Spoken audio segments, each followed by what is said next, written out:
নমস্কার নমস্কার নমস্কার নমস্কার নমস্কার নমস্কার নমস্কার আপনাদের সবাইকে সবাইকে সবাইকে নমস্কার জানাচ্ছি, সবাইকে অজস্র শুভকামনা জানাচ্ছি, সবাইকে স্বাগত জানাচ্ছি আজকের এই শরণাগত অনুষ্ঠানে এবং সকলকে শুভ সকাল জানাচ্ছি। শুভ সকাল। আজ সত্যনারায়ণ ব্রত, তার বাইরে উৎকলে মানে ওড়িশায় রজস সংক্রান্তি উৎসব, মালদহে শ্রী শ্রী রামকেলির মহোৎসব ও মহামেলা। বেণীমাধবশীলের পঞ্জিকা অনুযায়ী আজকের দিনটার কথা বলি। আজকে 32শে জ্যৈষ্ঠ 1431, ইংরেজির 15ই জুন 2024, শনিবার, নবমী। সূর্যোদয়ের সময় ভোর 4:55, সূর্যাস্তের সময় সন্ধে 6:20। আজকে উত্তর ফল্গুনী নক্ষত্র। জন্মে কন্যা রাশি, বৈশ্য বর্ণ, মতান্তরে শূদ্র বর্ণ, নরগণ। দিনের বেলা 7:52 গতে দেবগণ। আমাদের হোয়াটসঅ্যাপে চিঠি পাঠাবার নাম্বার 9831922927। চিঠির গোড়ায় অতি অবশ্যই SG লিখতে হবে। এবারে বলি আজকের অনুষ্ঠান সম্পর্কে। আজকের অনুষ্ঠানে প্রথমে তো পুরাণ চিরন্তন। পুরাণ চিরন্তনে পাণ্ডব এবং কৌরব এদের সব কথা বলা হচ্ছে। এদের রাজকুমারদের অস্ত্র শিক্ষা দিচ্ছেন দ্রোণাচার্য। বেরিয়ে পড়েছেন তারা, বনভোজন বলতে পারেন, তার সঙ্গে শিকার করা হবে, তাতে করে তীর ধনুক চালানোর অভ্যেসটাও করা হবে। তো এরা সকলে খুব হইচই করছেন, মজা করছেন, হই হুল্লোড় হচ্ছে, খাওয়া দাওয়া হচ্ছে, শিকার করা তো হয়েইছে, এই সব নিয়ে চলছে। এমন সময় একটা ঘটনা ঘটলো। সেই ঘটনাটা কি সেইটা বলবো আজকের পুরাণ চিরন্তনে। তারপর চলে যাব স্বামী বিবেকানন্দের রচনা থেকে পাঠ। এই পর্বে সে রচনার নাম শিষ্যের সাধনা। শিষ্যের সাধনা কিরকম, মানে গুরু মিলে লাখ তো চেলা মিলে এক। তো এই যে একজন চেলা, তাকে তো খুব কঠোর একটা পর্বের মধ্যে দিয়ে যথার্থ শিষ্য হয়ে উঠতে হয়। তার পদ্ধতিগুলো কি, স্বামী বিবেকানন্দ কি বলেন, সেটা নিয়ে কথা বলবো আমরা। তারপর কথা অমৃত থেকে পাঠ করে শোনাবো আপনাদের, যেমন শোনাই রোজ। ঠাকুর শ্রী রামকৃষ্ণ পরমহংসদেবের কথা অমৃত থেকে পাঠ। তারপর আপনাদের চিঠিপত্রের উত্তর এবং শেষে শনিবার মহাপুরুষের কথা, বুদ্ধদেবের জীবন কাহিনী শোনাচ্ছি আপনাদের, সেই কথা শোনাবো। এই হলো আজকের অনুষ্ঠান সূচি, শনিবারের শরণাগতর অনুষ্ঠান সূচি। তাহলে আপাতত একটু গান শুনি, গানের পর পুরাণ চিরন্তন। রাজকুমারেরা খুব মজা করছেন, হই হই করছেন, শিকার করা হয়ে গেছে। এইবারে হঠাৎ একটা কাণ্ড হলো। কি কাণ্ড বলবার জন্য ফিরে আসছি গানের পর 92.7 বিগ FM শরণাগত অনুষ্ঠানে। বলছিলাম আপনাদের 92.7 বিগ FM শরণাগত অনুষ্ঠানে যে দ্রোণাচার্য তো জিজ্ঞেস করছেন যে তুমি তুমি কি করো। আমি সারাদিন ধনুর্বিদ্যা অভ্যাস করি। ধনুর্বিদ্যা অভ্যাস করো, আমরা আন্দাজ করতে পারি দ্রোণাচার্য চোখ ঘুরে গেল অর্জুনের দিকে। অর্জুন এক দৃষ্টিতে তাকিয়ে আছেন ওই ছেঁড়া খোড়া পোশাক পরা গরিব, যাকে বলে হা ঘরে ছেলেটার দিকে। তা দ্রোণাচার্য বললেন যে আমাদের এই কুকুরটার মুখ বাণের সাহায্যে ওইভাবে কি তুমি আটকে দিয়েছ? হ্যাঁ গুরুদেব, আসলে রোজ সকালে আমি খানিকক্ষণ ধ্যান করি। আজকে এই কুকুরটা বড্ড জ্বালাতন করছিল, তাই ওই 7টা বান দিয়ে ওর মুখ বন্ধ করে দিয়েছি যাতে আর চিৎকার করতে না পারে। কিন্তু ওর কোনো ক্ষতি করিনি। আপনারা দেখুন যে এক ফোঁটা রক্তপাত হয়নি। তা তোমাকে কে শিখিয়েছে এই অপূর্ব ধনুর্বিদ্যা? হ্যাঁ, কে শিখিয়েছে? কে তোমার গুরু? একলব্য বলল, হে মহান গুরু দ্রোণাচার্য, আপনি আমার শিক্ষা গুরু। যা কিছু শিখেছি সব আপনার কাছেই শিখেছি। মানে আমার কাছে শিখেছে মানে? আমি আমি বুঝতে পারছি না, কি যাতা বলছো তুমি? আমি কবে তোমাকে শেখালাম? আমার তো এরকম কিছু মনে পড়ছে না। একলব্য বলল, আমি আপনার কাছে গিয়েছিলাম, আমি আপনার শিষ্য হবার অনুরোধ নিয়ে একবার আপনার কাছে গিয়েছিলাম, কিন্তু আপনি আমাকে শিষ্য হিসেবে গ্রহণ করেননি। দ্রোণাচার্য বললেন, হ্যাঁ হ্যাঁ, তুমি হস্তিনাপুরে গিয়েছিলে বটে অস্ত্র শিক্ষা নেবে বলে, কিন্তু তোমাকে তো নিতে পারিনি। তুমি জাতিতে নিষাদ, নিচু জাত, তোমার তো কোনো অধিকার নেই এই রাজকীয় শিক্ষায়, তোমাকে আমি ফিরিয়ে দিয়েছিলাম। একলব্যর গল্প বলছি আপনাদের। আজকের মতো এই পর্যন্তই থাক। 92.7 বিগ এফএম-এ শরণাগত অনুষ্ঠানে আবার সোমবার গল্পের বাকি খানিকটা অংশ শোনাবো আপনাদের। তাহলে এখন একটু গান, গানের পর স্বামী বিবেকানন্দের রচনা থেকে পাঠ, শিষ্যের সাধনা। শিষ্যের সাধনা, স্বামী বিবেকানন্দের রচনা থেকে পাঠ। পাঠ করছি আমি, আপনাদের সৌমিত্র বসু, 92.7 বিগ এফএম-এ শরণাগত অনুষ্ঠানে। আমরা যাহা দেখিতেছি তাহা সত্য নয়। যতক্ষণ পর্যন্ত আমাদের মনের মধ্যে কোনরূপ বাসনা থাকে ততক্ষণ যাহা দেখি তাহা সত্য নয়। ঈশ্বরই সত্য, জগৎ সত্য নয়। যতক্ষণ পর্যন্ত আমাদের মনে সংসারের জন্য বিন্দুমাত্র আসক্তি থাকে ততক্ষণ সত্য লাভ হইবে না। আমার চারিদিকে জগৎ ধ্বংস হইয়া যাক, আমি ভ্রুক্ষেপ করি না। পরলোক সম্বন্ধেও ঠিক এই প্রকার মনোভাব পোষণ করিতে হইবে। আমি স্বর্গে যাইতে চাই না। স্বর্গ কি? এই জগতেরই অনুবৃত্তি মাত্র। যদি স্বর্গ না থাকিত, এই অসার পার্থিব জীবনের কোনো অনুবৃত্তি যদি না থাকিত, আমরা আরো ভালো হইতাম। যে ক্ষণিকের মিথ্যা স্বপ্নে আমরা মগ্ন, সে স্বপ্ন আরো শীঘ্র ভাঙিয়া যাইত। স্বর্গে যাইয়া আমরা শুধু আমাদের দুঃখজনক মোহকে দীর্ঘতর করিয়া তুলি। স্বর্গে যাইয়া কি লাভ হইবে? দেবতা হইয়া অমৃত পান করিবেন আর বাত ব্যাধিগ্রস্ত হইয়া পড়িবেন। পৃথিবী অপেক্ষা সেখানে দুঃখ যেমন কম, সত্যও তেমনি কম। অতিশয় দরিদ্র অপেক্ষা ধনী ব্যক্তি অনেক কম সত্য বুঝিতে পারে। ধনী ব্যক্তির স্বর্গরাজ্যে প্রবেশ করা অপেক্ষা সূচের ছিদ্র দিয়া উটের যাতায়াত করা বরং সহজ। নিজের ধন ঐশ্বর্য, ক্ষমতা, সুখ সুবিধা ও বিলাস ব্যসন ব্যতীত ধনী ব্যক্তির অন্য কিছু চিন্তা করিবার সময় নাই। ধনী ব্যক্তিরা অতি অল্পই ধার্মিক হয়। কেন? কারণ তাহারা মনে করে ধার্মিক হইলে তাহাদের জীবনে আর কোনো আমোদ প্রমোদ থাকিবে না। ঠিক তেমনি স্বর্গে ধার্মিক হইবার আশা খুবই কম। আরাম ও ভোগ সেখানে অত্যন্ত বেশি। স্বর্গের অধিবাসীরা তাহাদের আমোদ প্রমোদ ত্যাগ করিতে অনিচ্ছুক। অনেকে বলেন স্বর্গে আর অশ্রুপাত করিতে হইবে না। যে কখনো কাঁদে না তাহাকে আমি বিশ্বাস করি না। দেহের যেখানে হৃদয় থাকা উচিত তাহার সেইখানে একটি বৃহৎ কঠিন প্রস্তরখণ্ড রহিয়াছে। ইহা তো স্পষ্টই বোঝা যায় যে স্বর্গবাসীদের বেশি সহানুভূতি নাই। স্বর্গবাসীর সংখ্যা তো অনেক, আর আমরা এই ভয়ানক পৃথিবীতে দুঃখ যন্ত্রণা ভোগ করিতেছি। ইচ্ছা করিলে তাহারা আমাদের টানিয়া ধরিতে পারেন, কিন্তু তাহারা তো ঐরূপ কিছুই করেন না। তাহারা কাঁদেন না। স্বর্গে কোনো দুঃখ কষ্ট নাই, সুতরাং তাহারা কাহারও দুঃখ গ্রাহ্য করেন না। তাহারা অমৃত পান করেন, নৃত্য চলিতে থাকে, সুন্দরী পত্নী লইয়া নানাবিধ সুখে তাহাদের দিন কাটে।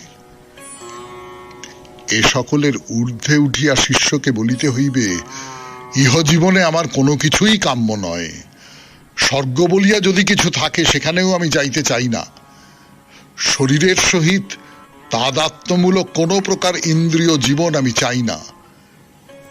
বর্তমানে আমার ধারণা এই বিপুল মাংসস্তূপ দেহটাই আমি বিশ্বাস করিতে চাই না যে আমি সত্যই ওই রূপ।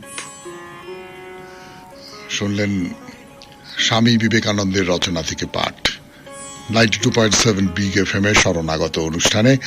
এরপর গান, গানের পর কথা অমৃত। আমি আছি আপনাদের সঙ্গে, আপনাদের সৌমিত্র বসু। ফিরে এলাম 92.7 বিগ এফএম-এর শরণাগত অনুষ্ঠানে। এবার কথা অমৃত থেকে পাঠ, ঠাকুর শ্রী রামকৃষ্ণ পরমহংসদেবের কথা অমৃত। সেখান থেকে পড়ে শোনাচ্ছি আপনাদের। আর একেবারে যে পড়ে শোনাচ্ছি এমনটা নয়, যেমনটা আমি স্বামী বিবেকানন্দের রচনা থেকে পড়ে শোনাই। কথামৃত যেহেতু খানিকটা কথোপকথনের বই এবং তার মধ্যে খানিকটা নিজের মতন করে সাজিয়ে নিয়ে লেখা হয়েছে, তাই আমিও আমার মতন করে আমার যা মনে হয় সেই সব কথাবার্তা একটু বলবার চেষ্টা করি। তো এই অধর, অধর এসেছেন, অধর সেন, ডেপুটি ম্যাজিস্ট্রেট, বছর 30 বয়স। তিনি অনেকদিন পরে এসেছেন, তো নানান কাজে ব্যস্ত ছিলেন। বলছেন যে এটা করতে হবে, ওটা করতে হবে, স্কুল সভা মিটিং এইসব নিয়ে ব্যস্ত ছিলেন। তো ঠাকুর বলছেন স্কুল সভা মিটিং নয়, আসল হচ্ছে ঈশ্বর, ঈশ্বরই বস্তু, আর সব হচ্ছে অবস্তু। আজকে ওইগুলো নিয়ে ওই বেশি মাথা ঘামানোর দরকার নেই। কিন্তু সেটা ঠাকুর বলছেন ঠিক আছে, কিন্তু ডেপুটি ম্যাজিস্ট্রেট, তার তো কতগুলো প্রশাসনিক দায়িত্ব রয়েছে, তাকে তো এইগুলো করতেই হবে, এটা তো তার কর্মের মধ্যে পড়ে। তো যাই হোক, এইসব কথাবার্তার পর অধর বলছেন যে আপনার আমাদের বাড়িতে অনেকদিন যাওয়া হয়নি, বৈঠকখানা ঘরে গন্ধ হয়েছিল, আর যেন সব অন্ধকার, মানে ঠাকুর এসেছিলেন, বসেছিলেন, বৈঠকখানা ঘরটা যেন একেবারে গন্ধে ম ম ম ম করেছিল। এখন সমস্তটা অন্ধকার হয়ে গেছে একেবারে, সমস্তটা মানে ঠাকুরের আসার ফলে যে আলো জ্বলে উঠেছিল, সে আলো বাইরের আলো না হতে পারে, ভেতরের যে আলো জ্বলে উঠেছিল সেই আলো যেন নিভে গেছে, এরকমটা অধরের মনে হচ্ছে। তো এই কথাটা শুনে ঠাকুরের খুব ভালো লাগলো। ভালো লাগলো মানে একটা কথা হয়, আপনি আমাকে বললেন যে আপনি আমার বাড়িতে এসেছিলেন, খুব ভালো লেগেছিল, এটা একটা কথা। কিন্তু আমার বৈঠকখানা ঘরটা একবারে যেন গন্ধ হয়ে গিয়েছিল, তারপরে চলে যেতে সব অন্ধকার হয়ে গেছে, এইটার ভেতরে একটা ভেতরের যে আলো জ্বলে ওঠার যে অনুষঙ্গটা রয়েছে না, সেইটা খুব ঠাকুরকে ভেতরে ধাক্কা দিল। হ্যাঁ, ঠাকুরের হঠাৎ, যাকে কথামৃতে বলছেন যে স্নেহ সাগর উথলিয়া উঠল, তিনি হঠাৎ দাঁড়িয়ে উঠে মানে অধর এবং মাস্টারের মাথা, বুক এই সমস্ত স্পর্শ করে আশীর্বাদ করছেন আর বলছেন, আমি তোমাদের নারায়ণ দেখছি, তোমরাই আমার আপনার লোক, তোমরাই আমার আপনার লোক, আমি তোমাদের মধ্যে নারায়ণকে দেখতে পাচ্ছি, মানুষের মধ্যে যারা আমাকে ভালোবাসে তাদের মধ্যে আমি নারায়ণকে দেখতে পাচ্ছি, আমি নিজের লোক, তোমরাই আমার নিজের লোক। তো এটি তো প্রাপ্তি, বলুন, একজন মানুষ আর কি চাইতে পারে, আর কি পেতে পারে? মানুষের পাওয়ার ক্ষমতা তো সীমাবদ্ধ, এর চেয়ে বেশি আর কি পাওয়ার ক্ষমতা আছে আমাদের, বলুন। শুনছেন কথামৃত থেকে পাঠ 92.7 বিগ FM এ শরণাগত অনুষ্ঠানে।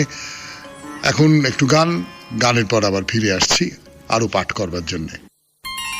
এসেছেন 92.7 বিগ FM এ, শুনছেন শরণাগত কথামৃত থেকে পাঠ। মহিমাচরণের সঙ্গে কথা হচ্ছিল, আপনাদের নিশ্চয়ই মনে পড়বে, কদিন আগেই বলছিলাম, একদিন দুদিন আগেই, যে ধৈর্য রেতা, মানে একটা হয় যে আমি একেবারে জন্ম থেকেই আমি আমার যে সংযম সেইটা পালন করে এসেছি, আর একটা হলো যে হ্যাঁ, আমি প্রতিজ্ঞা করেছি যে না, আমি অসংযত হব না, আমি রেতপাত করব না।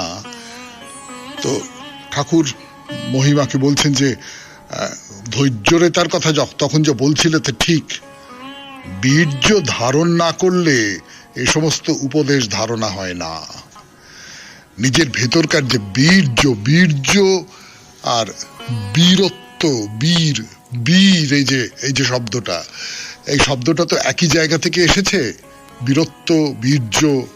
আমরা তো বীর্য শব্দটাও ব্যবহার করি অনেক সময়, বীর্যবান মানুষ, অর্থাৎ ভেতরের একটা প্রবল শক্তি, সেই শক্তিটা শারীরিক শক্তি, সেইটা যদি নষ্ট হয়ে যায় তাহলে এই সমস্ত উপদেশ ধারণা করা যায় না। এই সমস্ত উপদেশ, যেটা আমার প্রতিদিনের যে জীবনযাপনের বাইরের কতগুলো উপদেশ, সেই উপদেশ ধারণা করা যায় না বলে একটা গল্প বলা হচ্ছে।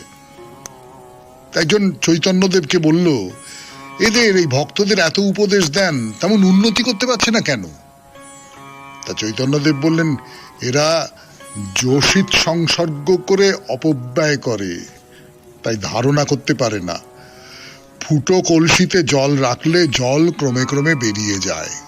যোষিত মানে নারী সংসর্গ করে এরা এই যে শক্তিটা, যে কোনো একটা উপদেশ যদি আমাকে গ্রহণ করতে হয়, আমায় ধারণ করতে হয়, তার জন্য একটা শক্তির দরকার হয়। কিন্তু আমি অন্য সমস্তটা বাদ দিচ্ছি। আমি একটা খুব সামান্য কথা বলি, খুব সামান্য, খুব তুচ্ছ একটা কথা, সেটা হচ্ছে যে প্রতিদিন সকালবেলা উঠে অন্তত 3 ঘন্টা লেখাপড়া করবে, এটার উপদেশ। এই যে উপদেশটা, এইটা ধারণ করবার জন্য কিন্তু মনের একটা শক্তির দরকার হয়। যে ছেলেটি বা মেয়েটি সারাদিন ধরে খেলে বেড়ায়, সকাল থেকে খেলে বেড়ায়, তাকে যদি আমি বলি, আমি বলেওছি অনেককে, সকালবেলা 2 ঘন্টা একটু লেখাপড়া করবি, 2 ঘন্টা পড়বি, ব্যাস, আর কিচ্ছু করতে হবে না, তারপর যা ইচ্ছে কর, তারপর আস্তে আস্তে আস্তে আস্তে সময়টা বাড়ানো, সে পরে দেখা যাবে। এটাও করা যায় না। তার কারণ ভেতরের ওই যে শক্তিটা, আপনি প্রতিজ্ঞার শক্তি বলতে পারেন, আপনি মনোনিবেশের শক্তি বলতে পারেন, এই সমস্ত কিছু তাকে করতে দিচ্ছে না। ফলে শক্তি একটা লাগে, কিন্তু উপদেশকে গ্রহণ করবার জন্য শক্তি একটা লাগে। এইখানে আমি আর একটা কথাও বলবো, সে কথাটা বলা খুব জরুরি বলে আমার নিজের মনে হয়। এই যে বলা হচ্ছে যে চৈতন্যদেব বলেছেন, এরা যোষিত সঙ্গ করে অপব্যয় করে, নারী সঙ্গ করে এরা শক্তির অপব্যয় করে। এটার একটা ব্যাখ্যা আমি আমার মতন করে একটা ব্যাখ্যা আপনাদের এর আগে শুনিয়েছিলাম, সেইটা আর একবার একটু শোনাবো। তা না হলে নারী জাতির প্রতি, মাতৃজাতির প্রতি খুব অসম্মান করা হবে। সুতরাং এই কথাটা আমি একটু বলবো গানের পর 92.7 বিগ FM এ শরণাগত অনুষ্ঠানে। এরপর এবার ঠাকুর শ্রী রামকৃষ্ণ পরমহংসদেবের কথামৃত থেকে পাঠ। আমি আছি আপনাদের সঙ্গে, আপনাদের সৌমিত্র বসু। যে কথাটা বলবো বলে বলছিলাম, যে চৈতন্যদেব বলছেন, ঠাকুর বলছেন যে নারী সঙ্গ কিন্তু তোমাকে সাধনার পথ থেকে ভ্রষ্ট করবে, রেতপাতে সংযম আনতে হবে, ইত্যাদি ইত্যাদি, এই সমস্ত ব্যাপারটা নিয়ে কথাবার্তা হচ্ছিল তো আমাদের মধ্যে। এবারে এই নারী সঙ্গ কথাটা যখন বলা হয়, তখন মনে হয় ওই নারী নরকের দ্বার, এইসব বাজে বাজে কথাবার্তা আছে কিছু। এইটা নয়। আসলে প্রকৃতি তার প্রবহমানতা চালিয়ে যাওয়ার জন্য আমাদের দুটো ভাগে ভাগ করেছে, পুরুষ এবং নারী। নারীর যেমন একটা আকর্ষণ আছে পুরুষের কাছে, পুরুষের একটা আকর্ষণ আছে নারীর কাছে। অর্থাৎ এই দুয়ের যে মিলন, তার ফলে যে শারীরিক শক্তি, তার ফলে যে ভেতরের শক্তি, সেই শক্তি দুর্বল হয়ে পড়ে। এটা কেবলমাত্র পুরুষের ক্ষেত্রে সত্যি নয়, নারীর ক্ষেত্রেও সত্যি। যিনি সাধিকা, তিনিও যদি পুরুষ সঙ্গ করেন, তাহলে তার ক্ষেত্রেও এইরকম একটা বড় বিপদ হতে পারে। এবং এই বড় বিপদটা কিন্তু ঘটাচ্ছেন প্রকৃতি। যে প্রকৃতি আমার জন্ম দিয়েছেন, যে প্রকৃতি আমার খিদে দিয়েছেন, তেষ্টা দিয়েছেন, আমি সেগুলোকে এড়াতে পারি? আমার শীতের বোধ দিয়েছেন, আমার গ্রীষ্মের বোধ দিয়েছেন, আমি সেগুলো এড়াতে পারি না তো। ফলে সেই প্রকৃতির দাবি হচ্ছে নারী এবং পুরুষ পরস্পরের সংসর্গ করুক। সেইটাকে অস্বীকার করবার জন্য যে জোরটা দরকার, সেই জোরটা খুব সাংঘাতিক জোর। ঠাকুর শ্রী রামকৃষ্ণ পরমহংসদেব কি বলছেন যে এখনো সাবধান হও, আষাঢ় মাসের জল বটে, রোধ করা শক্ত, কিন্তু জল অনেক তো বেরিয়ে গেছে, এখন বাদ দিলে থাকবে। অর্থাৎ যে ওই ধৈর্য রেতা, অর্থাৎ যে কিছুদিন পর থেকে অভ্যাস করছে সংযত হওয়ার, তার তো খানিকটা অসংযম বেরিয়ে গেছে। এবারে বাকিটা বাদ দিলে হয়তো থেকে যেতে পারে। সেই ব্যাপারে এখনো পর্যন্ত সাবধান হও, এই কথা ঠাকুর বলছেন। শুনলেন কথামৃত থেকে পাঠ 92.7 বিগ FM এ শরণাগত অনুষ্ঠানে। এরপর গানের পর চিঠিপত্র। ফিরে আসছি, আমি আপনাদের সৌমিত্র বসু। গানের পর ফিরে এলাম 92.7 বিগ FM এ শরণাগত অনুষ্ঠানে। এখন চিঠিপত্র। বিমল কুমার বন্দ্যোপাধ্যায় হরিপাল, হুগলি থেকে একটি চিঠি লিখেছেন। সেই চিঠিটা বস্তুত একটা গল্প, কিন্তু বিমলবাবুকে বলি এবং বিমলবাবুর সূত্র ধরে অন্যদেরও বলি, গল্পটা খুব বড় হয়ে গেছে। আপনাদের যে বলি 250 শব্দের মধ্যে লিখতে, আপনারা সেটা মনে রাখেন না, তার ফলে একটু সমস্যা হয়। যাই হোক, আমি আপনার গল্পটা নির্বিচারে কেটে কুটে বলছি, পুরো গল্পটা বলতে পারবো না।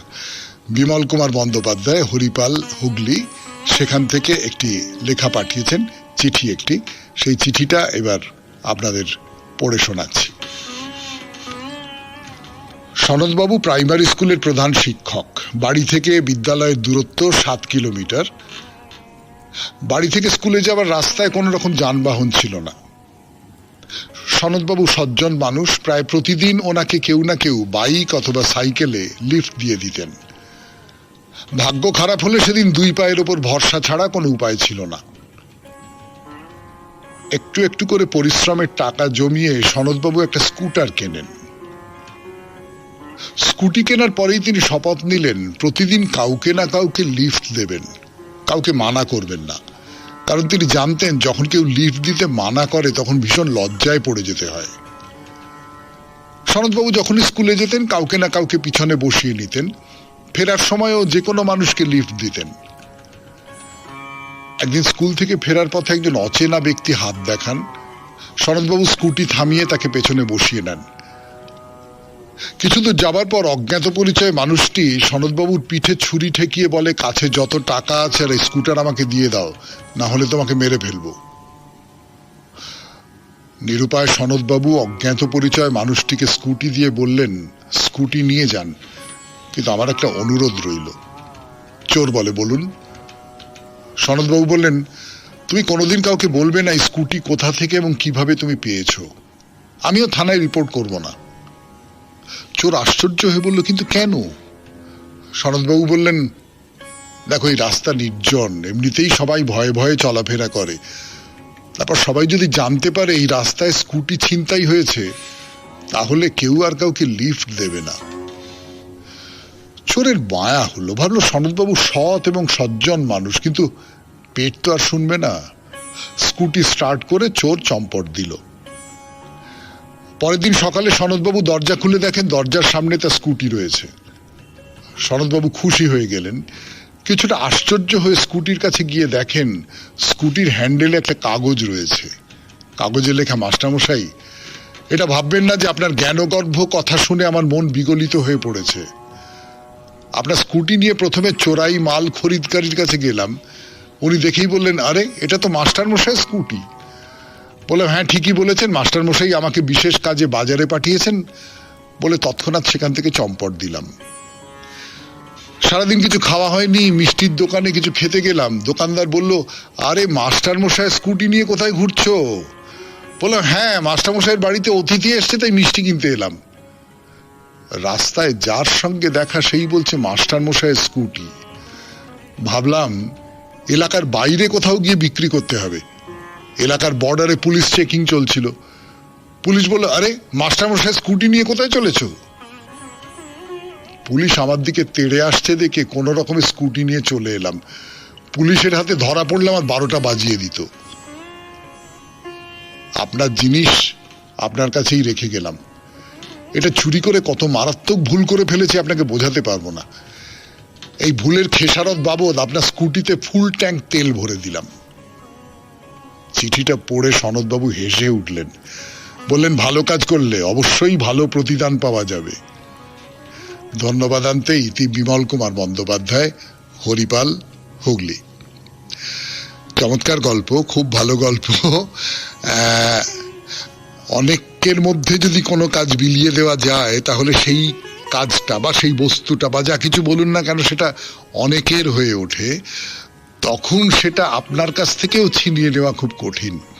তবে একটা কথা বলি, এই গল্পটা পুরনো গল্প এবং আমার এক বন্ধু দেবব্রত আচার্য কোচবিহারে থাকে, সেইখানে সে এই গল্পটা নিয়ে একটা ছোট ছবি বানিয়েছে। সেই ছবিটা পুরস্কৃতও হয়েছে। আপনার গল্পটা পড়ে সেই ছবির কথা মনে পড়ে গেল। অনেক ধন্যবাদ আপনাকে বিমলবাবু।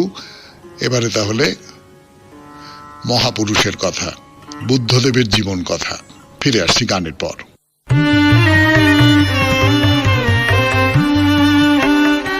এবারে মহাপুরুষের কথা 92.7 বিগ এফএম এ শরণাগত অনুষ্ঠানে মহাপুরুষের কথা এই পর্যায়ে শুনছেন বুদ্ধদেবের কথা।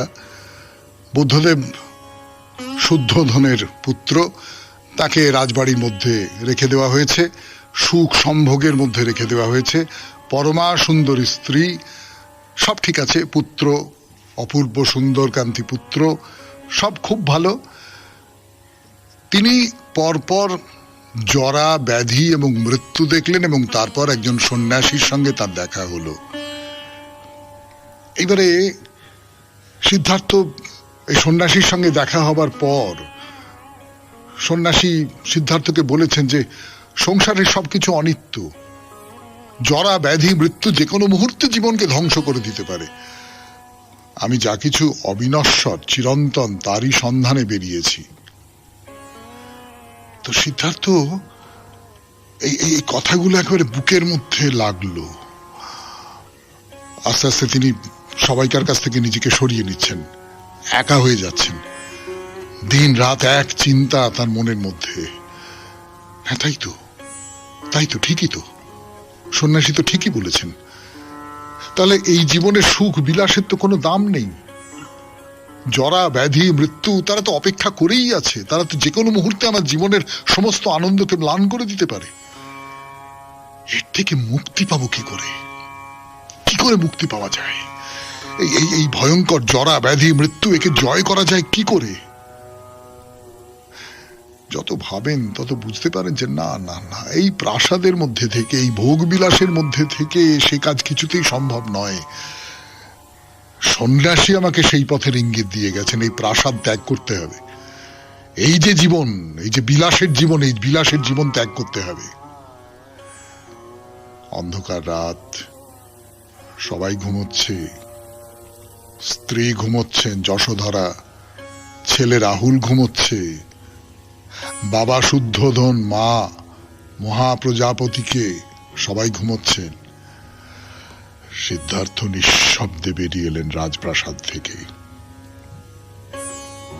তার সারথি চন্ন তাকে ডেকে তুললেন। সে তো ঘুম ভেঙে উঠে অবাক। আপনি কোথায় যাবেন যুবরাজ? এই গভীর রাত্রে কোথায় যাবেন? কোনো উত্তর নেই।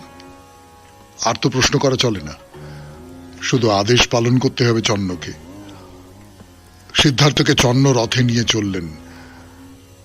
নগরের সীমানা পেরিয়ে গেল, জনপদ গ্রাম পার হয়ে গেল, রাজ্যের সীমানায় এসে দাঁড়ালেন তারা। এবারে সারথি চন্নকে বিদায় দিতে হবে। নিজের সমস্ত অলংকার, নিজের সমস্ত রাজবেশ খুলে সারথি চন্নকে উপহার হিসেবে দিয়ে দিলেন সিদ্ধার্থ। বললেন যে তুমি আমার বাবাকে বলো, আমি যদি কোনোদিন জরা, ব্যাধি আর মৃত্যুকে জয় করতে পারি তবে আবার তার কাছে ফিরে আসব। আমি মানুষকে এই যন্ত্রণা থেকে মুক্ত করে আলোর পথ দেখাতে চাই চন্ন। এই ব্রতই আমার, এই ব্রতই আমার। যুবরাজকে বিদায় দিয়ে চোখে জল নিয়ে প্রাসাদে ফিরে এলো চন্ন। এবারে সিদ্ধার্থ একেবারে সাধারণ একটা বেশ পরে অরণ্যের রাস্তা ধরে এগিয়ে যাচ্ছেন। সিদ্ধার্থ রাজপুত্র, যুবরাজ, জীবনে কোনোদিনও তিনি কোনো কঠিন পথে চলেননি। দুটো পা একেবারে ক্ষতবিক্ষত হয়ে যাচ্ছে, কিন্তু না ব্যথা পেলে চলবে না, ভ্রুক্ষেপ করলে চলবে না। চলতে হবে, চলতে হবে, চলতে হবে, চলতে হবে। গাছের ফল খাচ্ছেন, নদীর জল পান করছেন, ঘাসের ওপর ঘুমিয়ে পড়ছেন, আবার এগিয়ে যাচ্ছেন। চলতে হবে, চলতে হবে, চলতে হবে। জরা, ব্যাধি, মৃত্যুর হাত থেকে মানুষ কি করে বাঁচতে পারে সেই পথ খুঁজে বার করতেই হবে। এইভাবে চলতে চলতে শেষ পর্যন্ত তিনি রাজগৃহে এসে উপস্থিত হলেন। তখন রাজগৃহ ছিল মগধের রাজা বিম্বিসারের রাজধানী। তো এই রাজগৃহ নগরের পূব দিকে ছিল 5টা পাহাড়। কোনো মানুষ নেই সেখানে, চারদিক নির্জন, শুধু পাখির ডাক আর বাতাসের শব্দ। এই আমার সাধনার উপযুক্ত স্থান, এইখানেই বিশ্রাম করব। ঘুরতে ঘুরতে চোখে পড়লো পাহাড়ের ছোট ছোট গুহায় ধ্যানমগ্ন হয়ে আছেন সব সাধুরা। একটা গুহার সামনে এসে দাঁড়িয়ে পড়লেন সিদ্ধার্থ। সেই গুহায় একজন সাধু ধ্যানমগ্ন অবস্থায় ছিলেন, তার নাম আলাড়া। সিদ্ধার্থ গুহার অদূরে গিয়ে বসলেন। 92.7 বিগ FM এ শরণাগত অনুষ্ঠানে শুনছেন মহাপুরুষের কথা, বুদ্ধদেবের কথা। ফিরে আসছি গানের পর। বসে আছেন সিদ্ধার্থ, বসে আছেন কখন সেই সাধু আলাড়া তার ঘুম ভাঙবে। 92.7 বিগ এফএম এ শরণাগত অনুষ্ঠানে শুনছেন মহাপুরুষের কথা।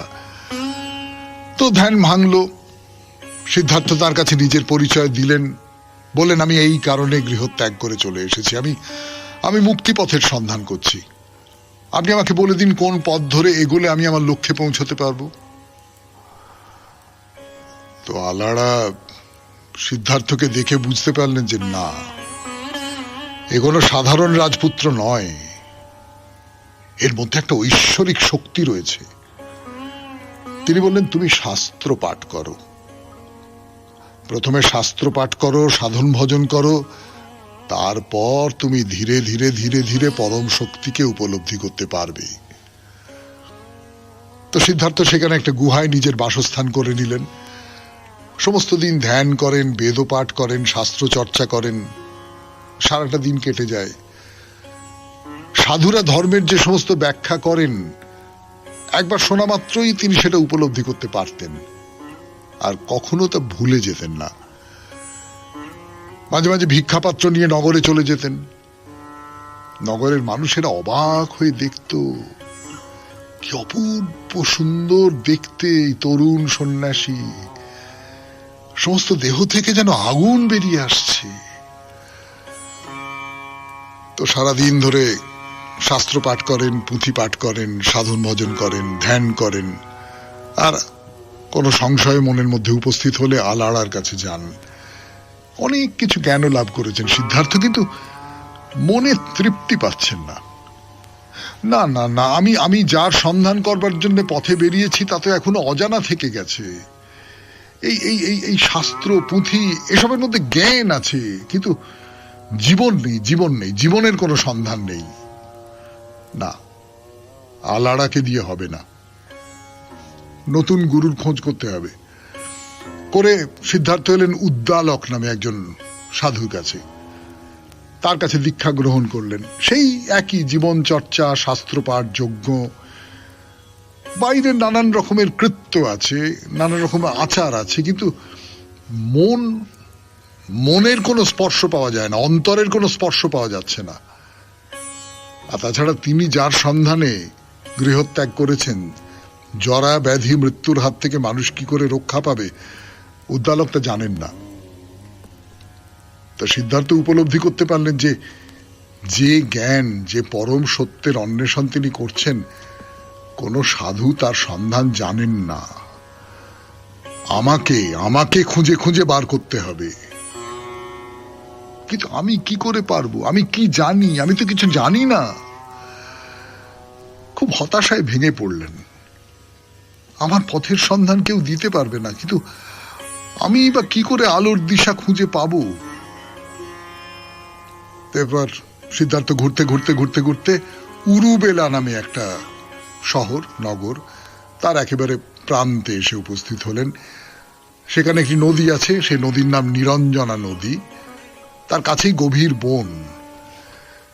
সেখানে 5 জন সাধু বহুদিন ধরে তপস্যা করছিলেন। তো সিদ্ধার্থ তাদের কাছে গিয়ে বললেন যে আমি এই কারণে গৃহত্যাগ করেছি, আপনারা আমাকে দয়া করুন। তো সাধুরা বললেন তুমি তপস্যা করো, একমাত্র তপস্যার মধ্যে দিয়েই পরম সত্যকে উপলব্ধি করা সম্ভব হয়। এই তপস্যাই তোমাকে দেবে গভীর জ্ঞান ও প্রজ্ঞা, তোমার আত্মশক্তির উন্মোচন ঘটাবে। তপস্যা করো। এই পর্যন্তই থাক মহাপুরুষের কথা। এরপর আবার পরের শনিবার 92.7 বিগ এফএম এ শরণাগত অনুষ্ঠানে। তাহলে আজকের মতো শরণাগত এখানেই শেষ করি।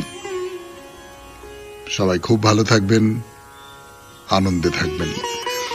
আমাদের হোয়াটসঅ্যাপে চিঠি পাঠাবার নাম্বার 9831922927। চিঠির গোড়ায় অতি অবশ্যই SG, মনে আছে তো? আপনাদের সবাইকে নমস্কার। নমস্কার।